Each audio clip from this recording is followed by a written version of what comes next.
Halo, selamat siang pemirsa. Apa kabar Anda hari ini? Senang sekali saya Bernadetta Ginting kembali hadir menemani Anda dalam program iNews Siang. Selain 3 berita utama tadi, iNews Siang juga akan menyuguhkan beragam informasi penting lainnya. Kita awali iNews Siang hari ini dari informasi polisi yang meringkus 2 pelaku pencuri motor sadis di Koja, Jakarta Utara. Pelaku yang merupakan residivis melawan saat ditangkap sehingga polisi terpaksa menembak kaki pelaku. Izin melaporkan. Selamat sore. Jangan lo yang bawa ya. Lo bawa kan? Pak, titipan Pak itu Pak. Tapi iya Pak. Polisi meringkus 2 pencuri kendaraan bermotor di sebuah rumah kontrakan di Koja, Jakarta Utara. Pelaku yang merupakan residivis melawan saat ditangkap. Polisi pun terpaksa menembak kaki pelaku. Polisi juga menyita sejumlah barang bukti, diantaranya senjata airsoft gun, sepeda motor, dan kunci letter T. Sementara itu, 3 pelaku lainnya masih buron. Atas perbuatannya, para pelaku yang terkenal sadis ini terancam hukuman 10 tahun penjara. Para pelaku datang ke lokasi kejadian dengan mengendarai 3 unit sepeda motor. Ada yang berperan sebagai mengambil barang dan ada berperan sebagai mengawasi keadaan sekeliling dengan membawa airsoft gun. Airsoft gun bisa dilihat sendiri, ada pelurunya gotri. Dan ada juga pelaku-pelaku yang memang masih dalam pengejaran dari unit reskrim Polsek Kelapa Gading. Dengan peran antara lain mengajak, ada juga ada peran yang membawa motor, ada juga peran yang akan nanti membawa motor hasil curian. Sebelumnya, para pelaku terekam kamera CCTV mencuri sepeda motor di halaman parkir sebuah kafe di Kelapa Gading, Jakarta Utara. Sepeda motor hasil curian kemudian dijual seharga Rp3,5 juta. Uang hasil mencuri digunakan para pelaku untuk berfoya-foya. Dari Jakarta, Sofyan Firdaus, iNews melaporkan. Sebuah mobil menabrak rumah warga di Kelurahan Grogol, Kecamatan Limo, Depok, Jawa Barat. Akibatnya seorang nenek yang sedang duduk di teras rumah tewas, sementara pintu dan jendela rumah juga hancur. Kurang tahu. Oke. Umurnya berapa? 70-an. Oke. Ya. Tangis keluarga pecah saat mengetahui Mani, nenek berusia 70 tahun, tewas tertabrak mobil saat sedang duduk santai di teras rumah. Nenek ini, neneknya. Saat itu lagi ngapain Pak? Peristiwa bermula saat UY, kakak dari pemilik mobil yang diduga tak bisa mengendarai mobil, menginjak gas dan langsung menabrak dinding garasi yang terbuat dari seng. Mobil tersebut kemudian terus melaju hingga akhirnya berhenti saat menabrak rumah korban. Korban yang sedang duduk di teras terjepit badan mobil dengan kondisi mengenaskan. Korban sempat dibawa ke rumah sakit, namun naas nyawanya tak tertolong. Mobil, manasin mobil mungkinan. Nggak bisa nyetir atau gimana? Ya. Oh. Mobil. Digas baik, ada ibu-ibu di sana. Duduk. Digas masuk gigi ya? Nah, dia masuk gigi digas kencang-kencangnya. Oh gitu. Tabrak. Kita minta tolong-tolong, informasi dari suaminya. Gas masih kencang aja. Walah. Makanya sebelah belakang. Oh, kena kejepit. Ya udah rumah sakit. Nggak ketolong. Meninggal. Polisi yang datang ke lokasi kejadian langsung mengamankan pengemudi serta pemilik mobil untuk penyelidikan lebih lanjut. Dari Depok, Jawa Barat, Endang Priyono, iNews melaporkan. Aksi penangkapan pelaku curanmor berlangsung dramatis di Kabupaten Bangkalan, Jawa Timur. Polisi berpakaian preman yang membuntuti tersangka harus berduel dan bergulat terlebih dahulu sebelum akhirnya berhasil membekuk pelaku. Siapa? Sera. Aksi penangkapan tersangka curanmor berinisial HR oleh polisi menjadi perhatian warga di pinggir jalan raya di wilayah Purne, Kabupaten Bangkalan. Aksi penangkapan pun berlangsung dramatis di mana polisi berpakaian preman yang membuntuti pelaku harus berduel dan bergulat terlebih dahulu sebelum akhirnya berhasil membekuk pelaku. Polisi juga membekuk 2 orang lain yang merupakan rekanan pelaku. Ironisnya, para pelaku kerap membawa anak kecil dalam melancarkan aksinya.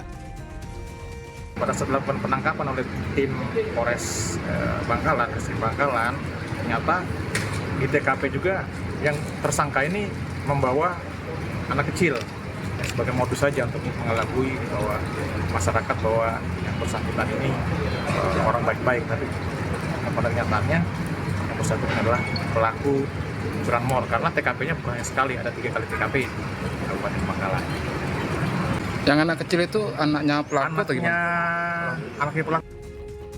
Selain ketiga pelaku yang telah ditangkap, polisi juga tengah memburu satu rekan pelaku lain yang kini masuk daftar pencarian orang. Para pelaku ini pun terancam hukuman maksimal 9 tahun penjara. Dari Bangkalan, Jawa Timur, Taufik Syahrawi, iNews melaporkan.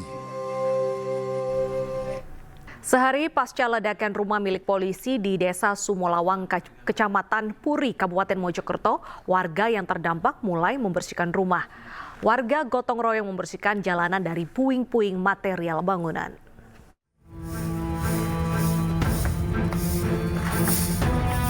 Sejak pagi, lokasi ledakan rumah milik polisi di Desa Sumolawang, Kecamatan Puri, Kabupaten Mojokerto didatangi warga sekitar. Warga ingin melihat langsung kondisi lokasi ledakan yang mengakibatkan 10 rumah terdampak. Warga juga bahu-membahu membersihkan puing-puing bekas ledakan, baik yang ada dalam rumah maupun di jalanan. Hingga kini 3 rumah yang bersebelahan dengan rumah Aibtu Maryudi, anggota Polsek Gelanggu, belum bisa ditempati.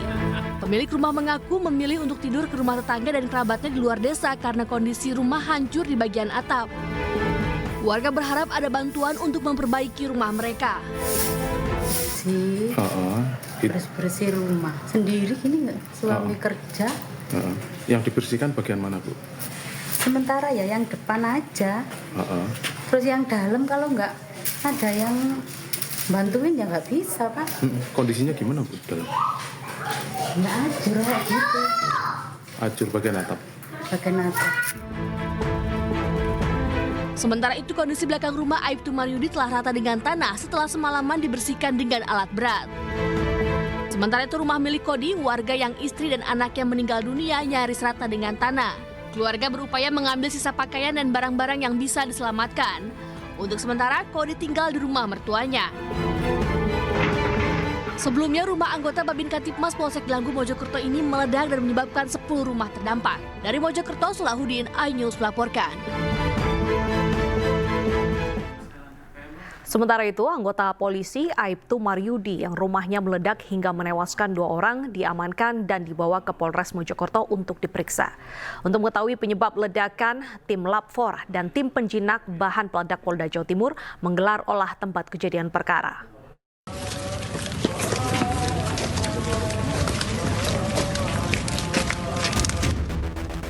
Polisi masih menyelidiki penyebab ledakan yang terjadi di rumah milik salah satu anggota Babin Kamtipmas Polsek Gelanggu, Kabupaten Mojokerto, Jawa Timur. Propam Polres Mojokerto langsung mengamankan pemilik rumah Aibtu Maryudi ke Polres Mojokerto untuk diperiksa.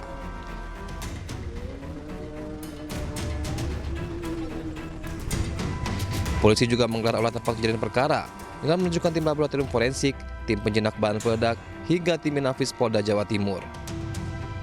Teman-teman bisa menyaksikan sendiri, kami masih dalam proses pendalaman. Kita datangkan forensik dari Polda, kita sudah olah TKP, dan saya mohon teman-teman juga bisa membantu saya apabila ada informasi yang didapati, diinformasikan kepada saya. Akibat dari peristiwa tersebut ada 2 korban yang barusan saya menerima informasi dari rumah sakit sudah tidak bernyawa lagi. Ibu dan anak yang berusia 3 tahun. 41 tahun, yang mana perempuan tersebut adalah bule dari pemilik rumah dan anaknya adalah keponakan.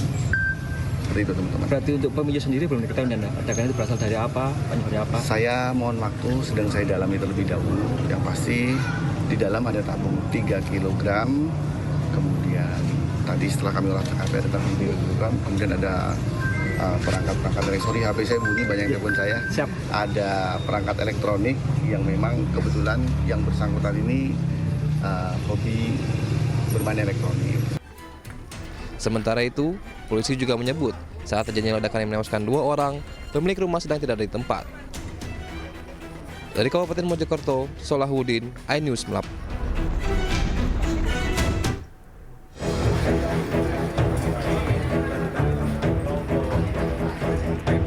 Ledakan dahsyat terjadi di sebuah rumah di Desa Sumolawang, Kecamatan Puri, Kabupaten Mojokerto, Jawa Timur, Senin pagi. Besarnya ledakan menyebabkan 4 rumah terdampak, 2 rumah rusak berat, dan 2 rumah lainnya rusak sedang. Ledakan diduga berasal dari kebocoran tabung gas LPG di rumah milik Aibda Maryudi, seorang anggota polisi yang berdinas di wilayah hukum Polres Mojokerto. Peristiwa ledakan ini menelan korban jiwa. 2 warga yang merupakan tetangga dari pemilik rumah tewas. Kedua korban merupakan ibu dan bayinya. Rumahnya anggota? Anggota mana, Mas? Dinas itu Mojokerto mriki. Oh, ada berapa rumah yang rusak ini? Tiga rumah. Kondisinya, Pak? Parah, Pak, yang kena bom itu. Kalau ini kan tetangganya. Di korban ini 2 orang. Itu siapa 2 orang? Nggak tahu namanya, Pak. Suami istri atau keluarga? Mboten, ibu sama anak. Ibu sama anak. Usai dievakuasi, korban tewas dibawa ke rumah sakit untuk diautopsi. Sementara TKP ledakan sudah dipasangi garis polisi untuk kepentingan proses penyelidikan. Dari Kabupaten Mojokerto, Jawa Timur, Salahuddin, iNews melaporkan. Pemirsa, ratusan mahasiswa kedokteran dari berbagai universitas menggelar aksi diam di kawasan Patung Kuda, Gambir, Jakarta Pusat. Aksi ini sebagai bentuk protes atas peraturan Menteri Pendidikan, Kebudayaan, Riset, dan Teknologi yang dinilai mempersulit mahasiswa profesi, terutama kedokteran.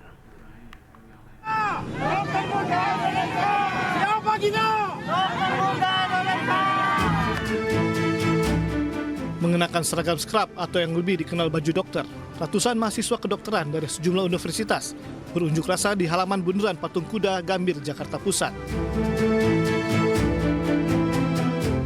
Sambil membawa beragam atribut, para mahasiswa kedokteran ini melakukan aksi diam tanpa berorasi. Aksi ini sebagai bentuk protes mereka atas peraturan Menteri Pendidikan, Kebudayaan, Riset, dan Teknologi Nomor 53 Tahun 2023 tentang penjaminan mutu pendidikan tinggi yang dinilai akan mempersulit mahasiswa profesi, terutama kedokteran. Di mana mahasiswa kedokteran harus menempuh pendidikan dengan batas waktu yang cukup singkat, yakni maksimal selama 3 tahun.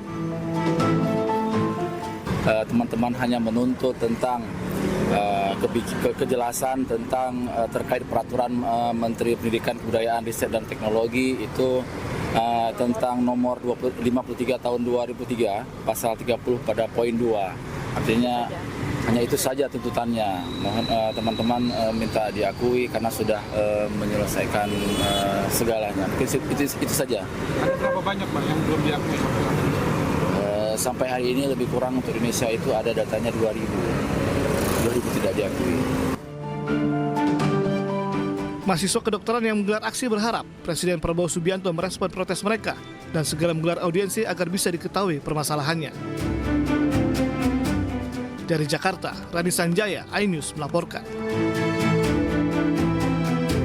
Ribuan tenaga kesehatan honorer di Kabupaten Aceh Selatan menggelar aksi unjuk rasa di gedung DPR. Para nakes menuntut untuk bisa masuk formasi pegawai pemerintah dengan perjanjian kerja atau P3K.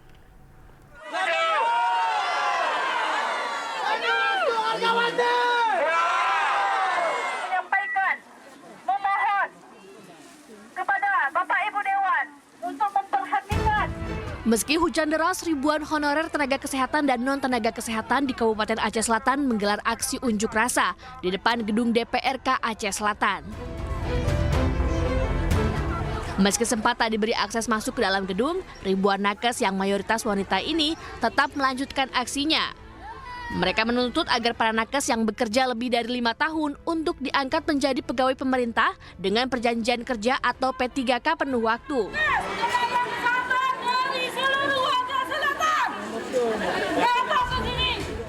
Demonstran juga meminta kepala daerah menganggarkan dana untuk pengangkatan P3K seluruh tenaga kesehatan.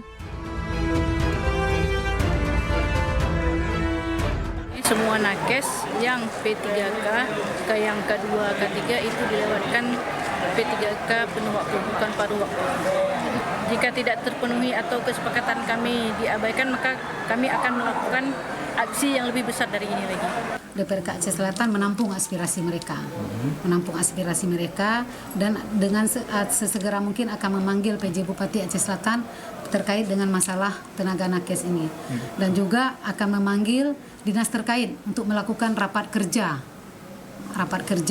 terhadap permasalahan tenaga nakes, dan juga kita siap mengawal langsung. Para nakes yang telah bekerja bertahun-tahun itu berharap agar pemerintah setempat bisa mendengar aspirasi mereka demi kesejahteraan para tenaga kesehatan.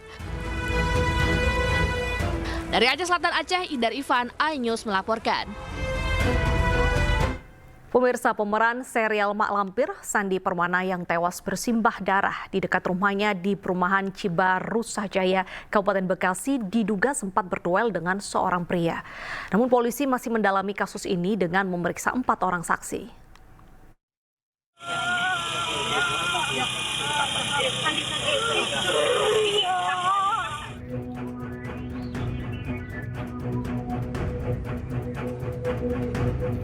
Tim penyidik gabungan dari Polsek Cibarusah, Polres Metro Bekasi Kabupaten, dan Direktorat Reskrimum Polda Metro Jaya masih terus mendalami kasus tewasnya pemeran serial Mak Lampir, Sandi Permana, di sebuah perumahan Cibarusah Jaya, Kabupaten Bekasi hari Minggu lalu.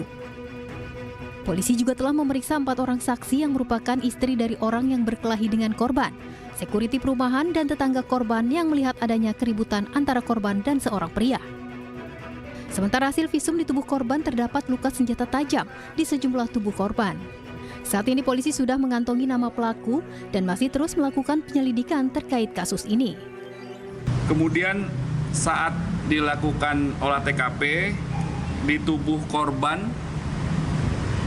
terdapat perlukaan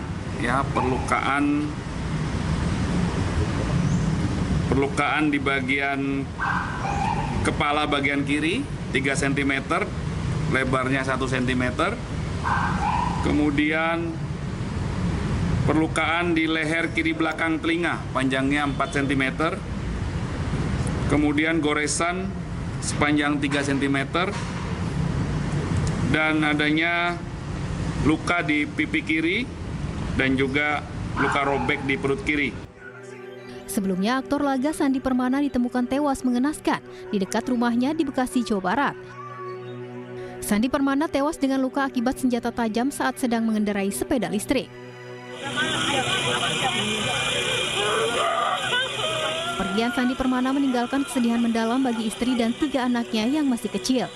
Di tempat pemakaman umum dekat rumahnya di area perumahan TNI Polri, Cibarusah Jaya, Bekasi, Jawa Barat. Tim Liputan iNews melaporkan. Kita beralih ke informasi lainnya, seorang siswi SD di Subang, Jawa Barat tidak mau masuk sekolah karena sering dirundung oleh teman-temannya. 3 hari sudah korban tidak sekolah karena khawatir kembali dianiaya keempat teman kelasnya.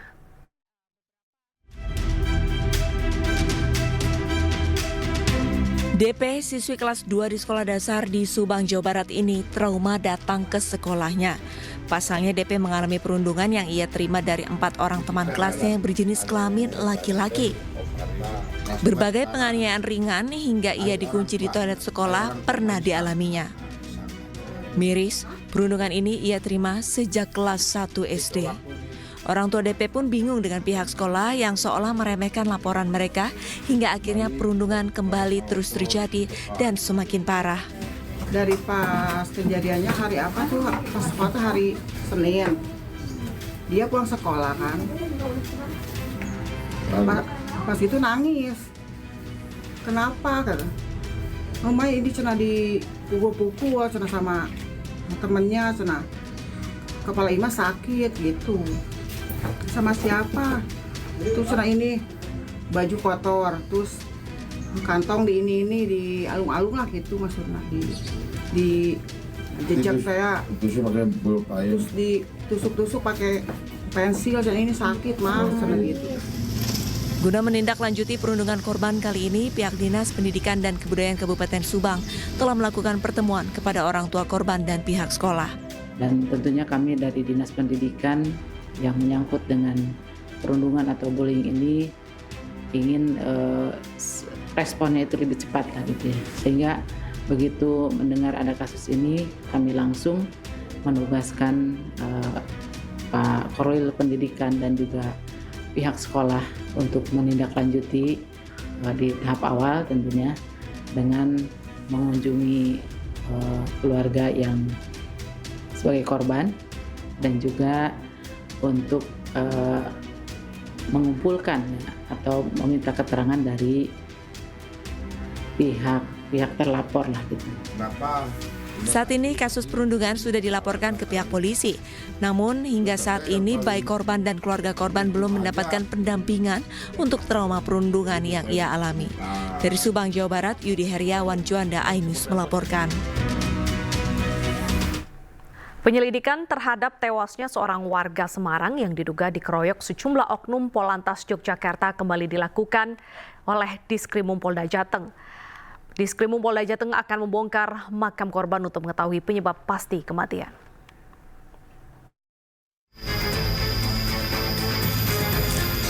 Direktorat Kriminal Umum bersama Bitdokes Polda Jawa Tengah Senin siang membongkar makam Darso, korban penganiayaan yang dilakukan oleh oknum polisi lalu lintas Yogyakarta. Pembongkaran makam ini dilakukan untuk mencari bukti dan penyebab kematian korban. Pembongkaran dilakukan setelah pada 11 Januari kemarin, keluarga korban melaporkan anggota Satlantas Kepolisian Resor Kota Yogyakarta atas dugaan penganiayaan terhadap Darso. Pihak Dokes Polda Jateng memeriksa kondisi tubuh korban terkait dugaan penganiayaan. Tim Dokes juga membawa sampel organ tubuh korban untuk diselidiki. Prosesnya tergantung dari tim forensik yang menentukan karena mereka ahlinya, dan ini apabila semua sudah mendapatkan informasi dari tim forensik kedokteran tersebut, bisa kami sampaikan kepada rekan-rekan sekalian. Dan prinsipnya kita di sini transparan dan kita akan menyampaikan seluruh proses ini secara terbuka kepada rekan-rekan sekalian. Dan kita profesional terhadap perkara ini. Selain itu, pihak kepolisian Direktorat Kriminal Umum Polda Jateng memeriksa 13 saksi untuk menyelidiki adanya keterlibatan pihak lain dalam kasus penganiayaan yang terjadi pada September tahun lalu. Aksi penganiayaan tersebut berawal dari kecelakaan lalu lintas yang dialami korban di daerah Yogyakarta sebulan sebelumnya. Dari Semarang, Jawa Tengah, Wisnu Wardana, iNews melaporkan. Anda masih bersama kami di iNews Siang. Pemirsa, Sekjen PDI Perjuangan Hasto Kristianto diperiksa KPK sebagai tersangka dalam kasus dugaan suap dan perintangan penyidikan kasus Harun Masiku. Namun Hasto yang diperiksa sekitar 3,5 jam diperbolehkan pulang.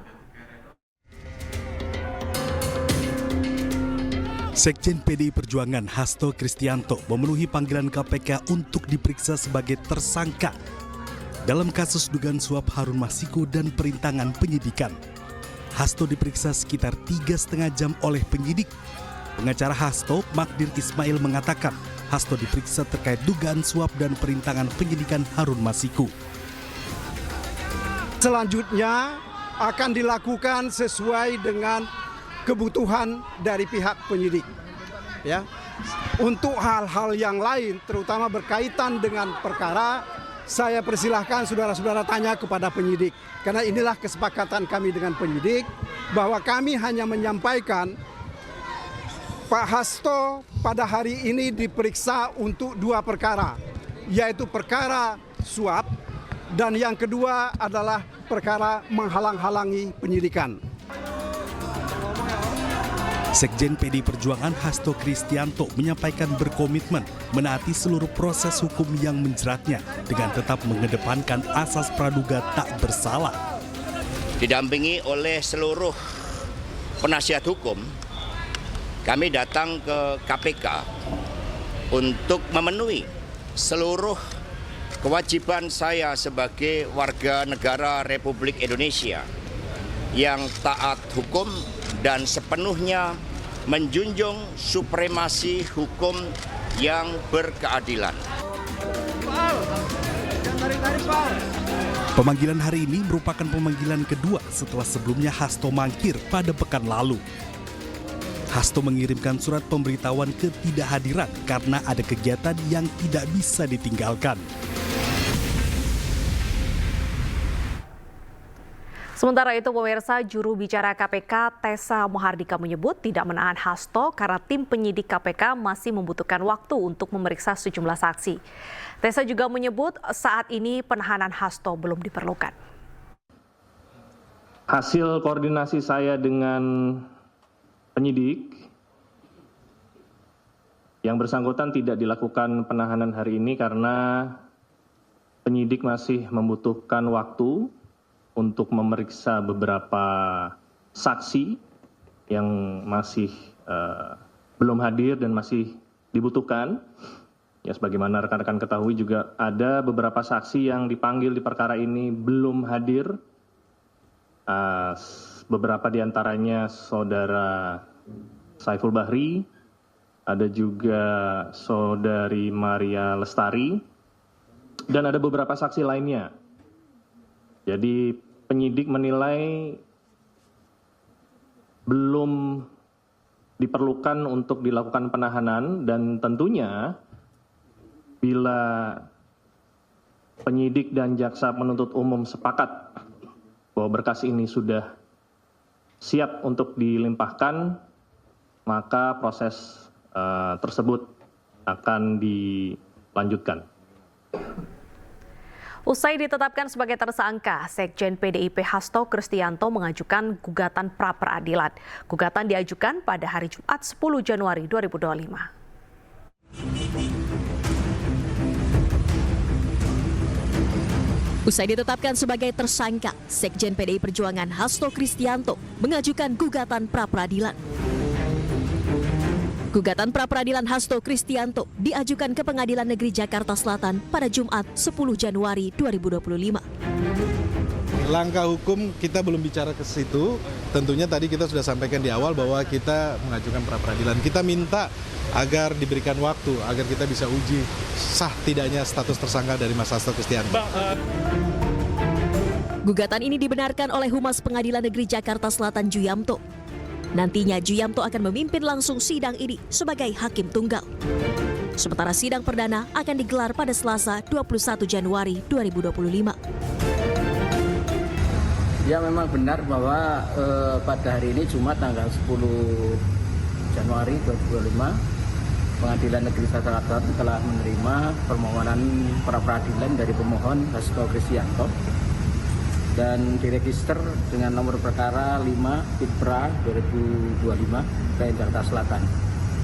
Oleh Ketua Pengadilan telah ditunjuk hakim tunggal, yaitu saya sendiri Juyamto SMH, dan tentu telah menetapkan hari sidang yang pertama yaitu tanggal 21 Januari, hari Selasa. Sebelumnya KPK menetapkan Sekjen PDI Perjuangan Hasto Kristianto sebagai tersangka dalam kasus dugaan korupsi berupa suap pergantian antar waktu anggota DPR RI periode 2019-2024. Kasus korupsi tersebut juga menyeret Harun Masiku sebagai tersangka, namun sampai sekarang Harun Masiku masih buron. Dari Jakarta, Helmi Sajangbati, iNews melaporkan. Pemirsa, aktris Raline Shah ditetapkan sebagai staf khusus Menteri Komunikasi dan Digital bidang kemitraan global dan edukasi digital. Raline dilantik bersama pejabat lainnya di kantor Kemenkodimci, Jakarta.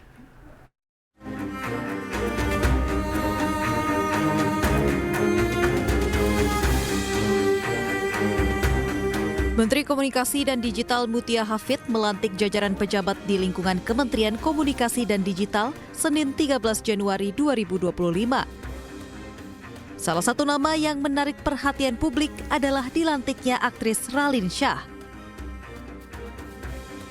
Raline diangkat sebagai staf khusus Menkom Digi bidang kemitraan global dan edukasi digital. Rencananya, Raline akan menjadi penghubung kemitraan dan program Indonesia dengan pemerintahan luar negeri. Raline juga dipercaya dapat memperkuat edukasi digital kepada generasi muda, serta upaya penguatan kemitraan global kementerian. Menurut Mutia Hafid, peran dan latar belakang Raline dipercaya dapat memberikan pandangan dan inovasi baru. Raline mengaku kaget saat pertama kali ditawarkan dan ditelepon langsung oleh Mutia. Ia pertama kali mendapat kabar tersebut saat sedang berada di luar negeri. Saya hanya mau bilang mohon supportnya Sebenarnya saya tidak menduga dan tidak ada ambisi atau keinginan apapun masuk ke dalam pemerintahan. Malah kalau bisa dibilang usaha pun belum ada. Tapi ternyata ditujuk dan diberi amanah ini, dan saya benar-benar merasa bahwa saya punya peran di sini, saya mempunyai kapabilitas di sini dan juga ingin berkontribusi dan memberikan yang terbaik. Dengan pengangkatan ini, Raline Shah menjadi selebritas keempat yang mendapatkan jabatan di Kabinet Merah Putih Prabowo Gibran. Sebelumnya ada Giring sebagai Wamen Kebudayaan, Raffi Ahmad sebagai staf sus Presiden bidang generasi muda dan pekerja seni, serta Yovie Widianto sebagai staf sus Presiden bidang ekonomi kreatif. Tim Liputan iNews melaporkan. Pemirsa, hujan yang terjadi di sejumlah wilayah di Jakarta membuat terjadi kemacetan di sejumlah titik. Dan kita akan memantau kondisi arus lalu lintas siang ini melalui CCTV NTMC. Dan kita lihat di layar kaca Anda, pemirsa, di sebelah kiri atas ini adalah kondisi lalu lintas di kawasan DPR MPR di Jalan Gatot Subroto, di mana ini terlihat ramai lancar arah menuju ke Semanggi begitu. Sementara di sebelah kanan atas Anda adalah lalu lintas di sekitar kawasan MT Haryono. Ini juga terpantau ramai lancar lalu lintas yang di tol. Sementara di jalan non-tolnya ini terlihat cukup padat begitu pemirsa. Dan di kiri bawah layar kita juga melihat suasana terkini di JPO Kuningan, Jakarta Selatan. Kita lihat juga kendaraan yang melintas begitu ke arah Pancoran, ini ramai lancar.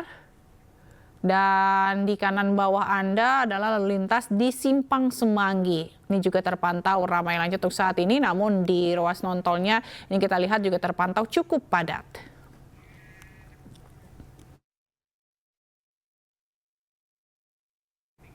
Pemirsa, warga Kota Bandung dihebohkan dengan fenomena berburu koin dari sebuah aplikasi bernama Jagat. Akibatnya sejumlah taman tematik di Kota Bandung rusak karena ulah para pemburu koin.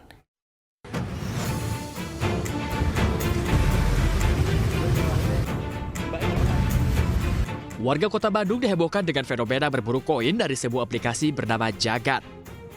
Perburuan koin ini membuat sejumlah taman tematik di Kota Bandung dan sejumlah fasilitas umum rusak dicongkel para pemburu koin. Koin tersebut bisa ditukar uang, dilakukan dengan kode. Nominalnya bervariasi, mulai dari ratusan ribu hingga ratusan juta rupiah. Melalui peta yang tertera di dalam aplikasi, koin tersebut disebar di sejumlah lokasi di Bandung, terutama di sekitar daerah Taman Kota.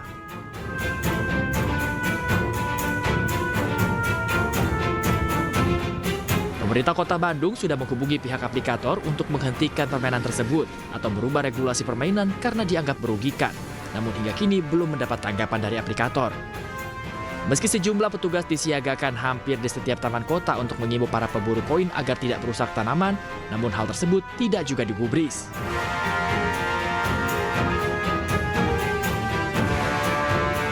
Ya, kita sulit kalau mengatakan harus disanksi ya, tapi sekarang kita sifatnya lebih banyak menghimbau dulu ya. Bahkan kemarin Bu PLT Kabin ini sudah menghubungi pihak yang membuat aplikasinya gitu ya, bahwa ini harus segera diperbaiki konsepnya, tidak melempar mencari harta karun ya, istilahnya kan treasure hunt ya, di taman-taman ya kan barangnya kecil. Tertutup oleh tanaman-tanaman, mau nggak mau mereka mengkorek-korek seperti itu ya, ini akan terjadi kerusakan. Fenomena heboh cari koin juga terjadi di Jakarta, Surabaya, dan Bali. Para pemburu koin tak peduli pagi, siang, atau malam, bahkan seakan tak mempedulikan keselamatan diri sendiri dan orang lain. Kementerian Komunikasi dan Digital mengaku akan menindaklanjuti aplikasi koin Jagat yang kini ramai di media sosial. Saat ini Kemenkomdigi telah mempelajari apakah aplikasi ini menimbulkan dampak kerugian ataukah menabrak aturan yang ada. Jika tidak ditemukan bertentangan dengan undang-undang, Kemenkomdigi akan mengambil langkah yang tegas. Kita akan pelajari dulu, nanti tentu juga ini di bawah Pak Alex di Dirjen Pengawasan Ruang Digital untuk dipelajari apa sebetulnya aplikasi ini, kerugian seperti apa dampaknya, kemudian juga aturan-aturan mana yang bertentangan dengan undang-undang ataupun aturan yang ada, untuk kemudian kita ambil langkah tegas jika ada pelanggaran terhadap peraturan dan juga perundang-undangan yang berlaku. Sekitar tahun 2016, permainan berburu juga sempat populer. Bedanya bukan koin yang diburu, tapi Pokemon. Permainan ini begitu digemari di seluruh dunia hingga diunduh jutaan kali. Saat itu perburuan Pokemon dilakukan di tempat dan waktu yang tak biasa. Bahkan Pokemon dicari di kuburan, selokan, jalan-jalan, rumah sakit, hingga masjid. Di Indonesia, sejumlah menteri sampai turun tangan mengeluarkan larangan bermain Pokemon Go. Tim Liputan, iNews melaporkan. Fenomena berburu koin berhadiah uang membuat fasilitas umum di Taman Tegalega, Kota Bandung rusak. Petugas harus membersihkan puing-puing kerusakan serta menanam kembali tanaman yang telah dirusak oleh pemburu koin. Salah satunya di Taman Tegalega, Bandung, banyak paving block yang dirusak oleh para pemburu koin. Petugas juga harus merapikan kembali tanaman yang dirusak oleh warga. Dalam sepekan terakhir, warga Bandung dihebohkan dengan fenomena aplikasi jagat yang dapat menghasilkan uang dengan berburu koin. Anak muda hingga orang dewasa menyerbu taman kota untuk mendapatkan uang mulai dari 300.000 hingga 100 juta rupiah.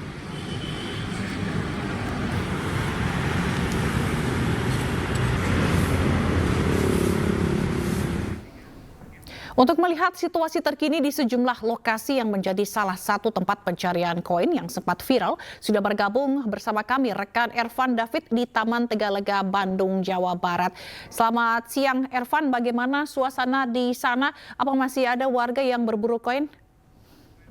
Ya, selamat siang Zila dan juga pemirsa. Dalam kurun waktu 2 pekan terakhir, warga Kota Bandung dihebohkan dengan fenomena koin jagat, baik anak muda maupun orang dewasa berburu koin di Taman Kota Bandung seperti Taman Balai Kota, Taman Vanda, Taman Sukadarji, dan Taman Tegalega, tempat saat ini saya melaporkan. Dan beberapa hari terakhir sendiri pemerintah mulai khawatir dengan banyaknya warga yang malah merusak fasilitas umum di taman-taman Kota Bandung ini sendiri. Dan dari pantauan kami di lapangan, sejumlah warga masih berburu koin di Taman Tegalega ini sendiri. Dan kami dapat kami perlihatkan pemirsa dan juga Fazila bahwa nampak sejumlah kerusakan sudah diperbaiki oleh petugas dari Taman Tegalega Kota Bandung. Meski demikian, petugas keamanan memperketat penjagaan untuk mengantisipasi kerusakan di area taman agar masyarakat tidak kembali merusak fasilitas umum di taman-taman Kota Bandung. Dan dari wawancara kami dengan petugas kebersihan, akibat berburu koin jagat ini sendiri, warga mulai merusak mulai dari paving block, fasilitas umum lainnya, dan juga taman-taman diinjak oleh para pencari koin. Dan petugas juga menghimbau kepada warga yang mencari koin agar tidak merusak fasilitas umum saat mencari koin. Dan untuk saat ini juga masih ada warga yang masih berburu koin di kawasan Jalan Tegalega, terutama di Taman Tegalega Kota Bandung. Demikian, Zila.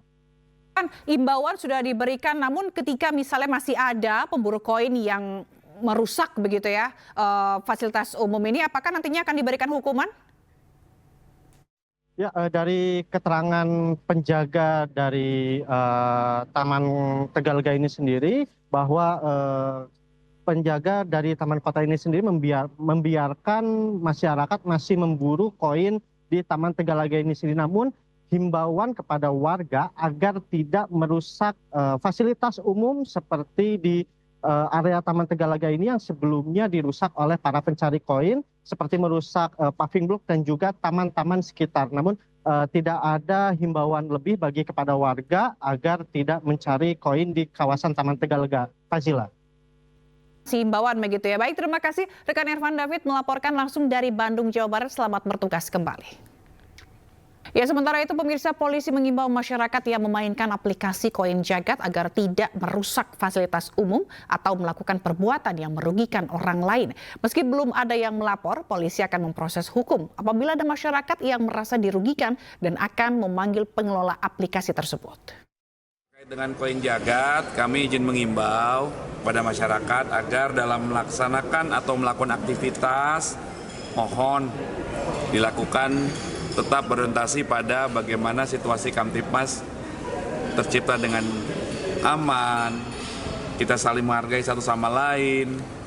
Kami dapat informasi juga bahwa ada beberapa fasilitas yang rusak. Nah ini tolong, jangan melakukan aktivitas atau kegiatan yang bisa merugikan pihak lain, merusak fasilitas umum, merusak alam, ya. Dan apabila nanti ada pihak yang merasa dirugikan, tentunya wajib kami tindak lanjuti. Sehingga dengan saat ini cukup marak di berbagai kota, ada sekelompok orang yang mencari koin melalui aplikasi atau dari aplikasi Jagat atau Koin Jagat. Ini kami mengimbau untuk melakukan kegiatan tersebut dengan baik, ramah lingkungan, tidak merugikan orang lain, tidak merusak. Kembali di Ayu Siang, pemirsa, pelatih baru timnas Patrick Kluivert mengunjungi Gelora Bung Karno, Jakarta. Legenda Barcelona dan Ajax itu meninjau perawatan Stadion Utama Gelora Bung Karno dan mengunjungi pemusatan latihan timnas U20 di Stadion Madia.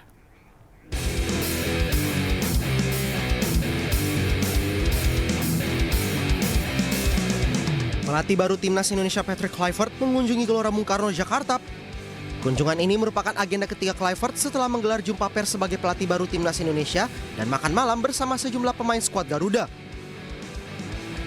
Kluivert terlebih dahulu meninjau secara langsung Stadion Utama Gelora Bung Karno yang sedang dalam tahap perawatan, mengingat Stadion Utama Gelora Bung Karno akan menjadi kandang timnas Indonesia khususnya saat laga menjamu Bahrain pada 25 Maret mendatang di putaran ketiga kualifikasi Piala Dunia 2026 zona Asia. Legenda timnas Belanda itu juga menyempatkan diri datang ke Stadion Madia mengunjungi pemusatan latihan tim U20 Indonesia. Kedatangannya juga untuk memantau talenta-talenta di skuad besutan Indra Syafri itu. Rencananya Kluivert akan pulang ke Belanda dan kembali ke Indonesia pada Februari mendatang untuk memantau para pemain lokal termasuk para pemain yang berlaga di Liga 1. Dari Jakarta, tim liputan iNews melaporkan.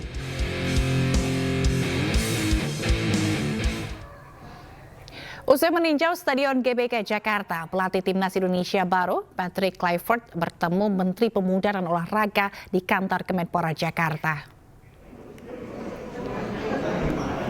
Menteri Pemuda dan Olahraga Dito Aryo Tejo menyebut pertemuan singkat berdurasi hingga 40 menit membahas sejumlah hal, termasuk rencana Kluivert berpergian ke sejumlah kota untuk memantau potensi dan talenta pemain-pemain lokal. Usai bertemu Menpora, Kluivert langsung meninggalkan kantor Kemenpora untuk memantau timnas U20 yang tengah menjalani pemusatan latihan di Stadion Madia GBK. Tadi di atas kami berdiskusi panjang lebar dan juga antusiasmenya dari tim kepelatihan yang baru saja hadir di Indonesia, dan yang paling saya bahagia dan mendengarnya adalah dari Coach Patrick dan juga Coach Dani. Ini dari Kemenpora, ini mereka langsung melihat timnas U20 di Madia. Dan setelah itu akan kembali ke Indonesia di Februari awal, dan di Februari akan mengunjungi beberapa kota untuk melihat potensi-potensi talenta dari atlet-atlet nasional kita dan atlet di daerah kita.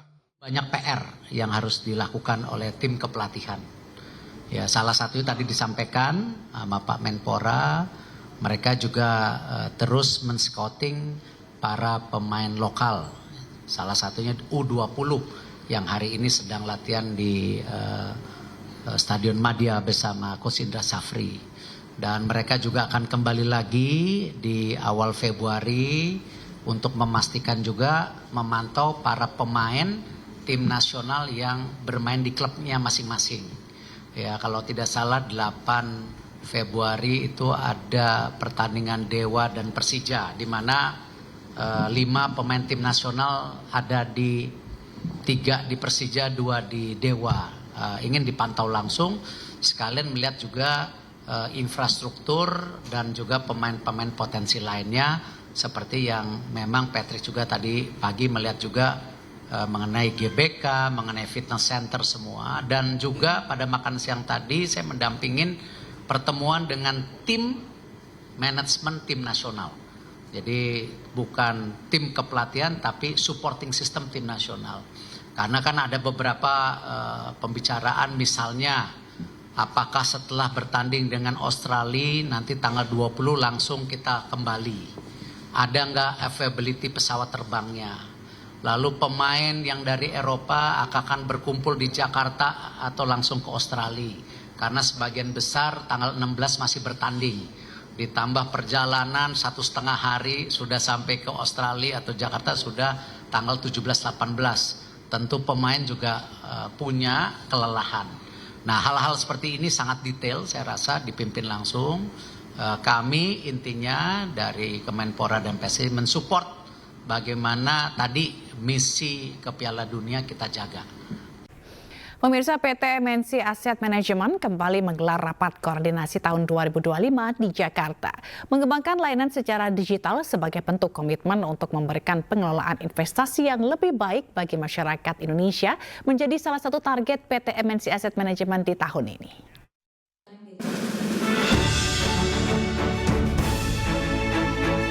Berkomitmen untuk terus memberikan layanan manajer investasi terbaik bagi masyarakat Indonesia, unit usaha PT MNC Capital Indonesia Tbk, PT MNC Asset Management, mengadakan rapat koordinasi di MNC Bank Tower, Jakarta. Bertajuk Together and United for Growth, rakor ini ditujukan guna mencapai target MNC Asset Management di sepanjang tahun 2025. Kesempatan ini juga sekaligus menjadi refleksi terkait kinerja pada tahun lalu dan rencana kerja di tahun 2025. Market sangat dinamis, tapi di dalam dinamika market ini juga ada opportunity yang kita bisa raih bersama, tentunya dalam rangka memasarkan, memberikan layanan manajer investasi untuk masyarakat Indonesia pada umumnya. Institusi Upward, yaitu mereka kan mempunyai suatu distribusi channel yang luar biasa. Nah, jadi seperti banks, atau Upward online juga, ini dan sekuritas, itu yang kami akan perbesar di tahun ini. PT MNC Asset Management akan terus memperluas skema bisnis to customer terkait dana pengelolaan investasi menggunakan pendekatan direct marketing atau pemasaran dengan cara berinteraksi langsung dengan pelanggan. Dari marketing kita untuk masuk ke B2C yang institusi dengan teknik lobbying dan sebagainya. Dan yang terakhir adalah B2C retail. Kita akan perkuat juga reksadana online kita yang Motion Funds. MNC Asset Management optimis dana kelolaan atau asset under management akan tumbuh 300% serta berkomitmen mengembangkan layanan secara digital untuk memenuhi kebutuhan masyarakat melalui Motion Funds. Dari Jakarta, Amrina Rida, Bagus Prasetya, iNews melaporkan.